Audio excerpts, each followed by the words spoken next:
I was reflecting a lot why I'm so broke.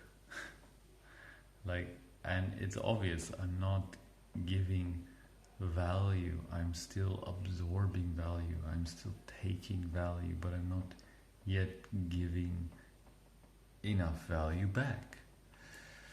So I need to start figuring out what I can do to give more value.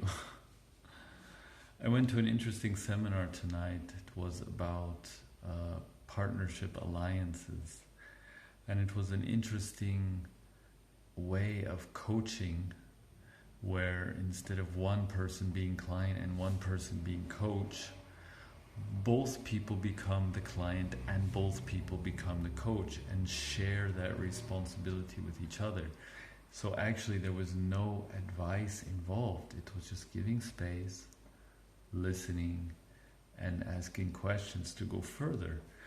And this was a very interesting approach to coaching in that it really shows that we have the answers inside of us if we just allow ourselves to let it out and probe. If we just start to probe the answers inside of us, we know what we need to do. We know what we should have done, what we should not have done, what we should change, what we should not change, etc.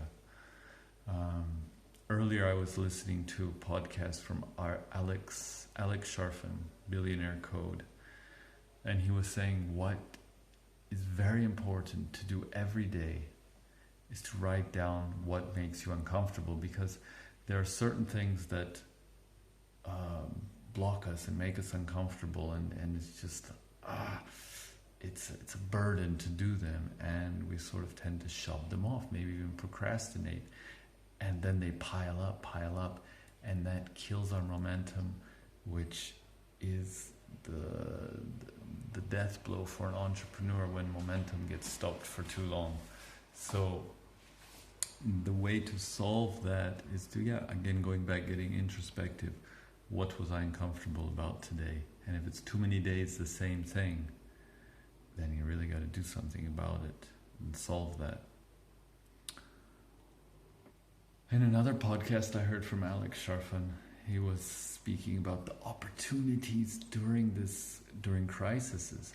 People who, first of all, look at situations that are happening and take it for what it is from all different angles, and don't just focus on, oh, it's a hoax, oh, it's a hype, or whatever it is, but really look at things for what they are. Look at history, look at the nature of things, how the world works. And then you're able to look at a crisis soberly and take advantage of that, and pivot in a way where new businesses always come up during times of crisis because they solve the problem of that crisis. So now is a great opportunities going forward, and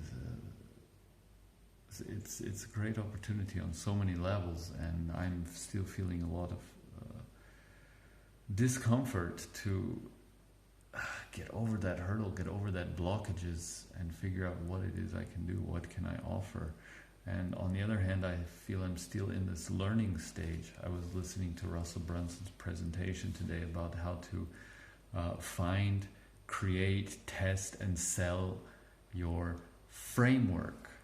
And a framework is basically your 9-step process, or your whatever process that got the result that you're selling.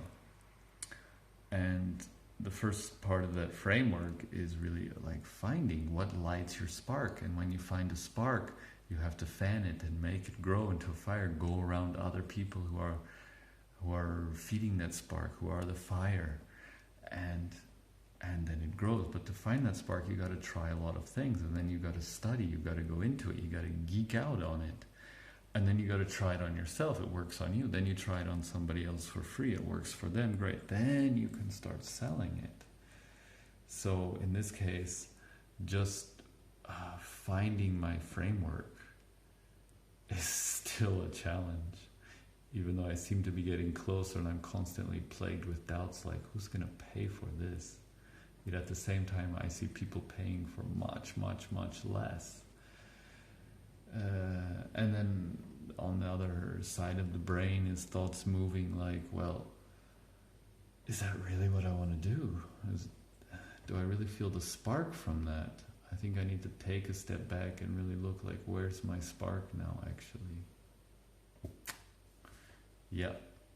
I'm looking forward to the Dreamers course from Giovanni, I forget his last name, unfortunately, from Archangel. And hopefully get some clarity there.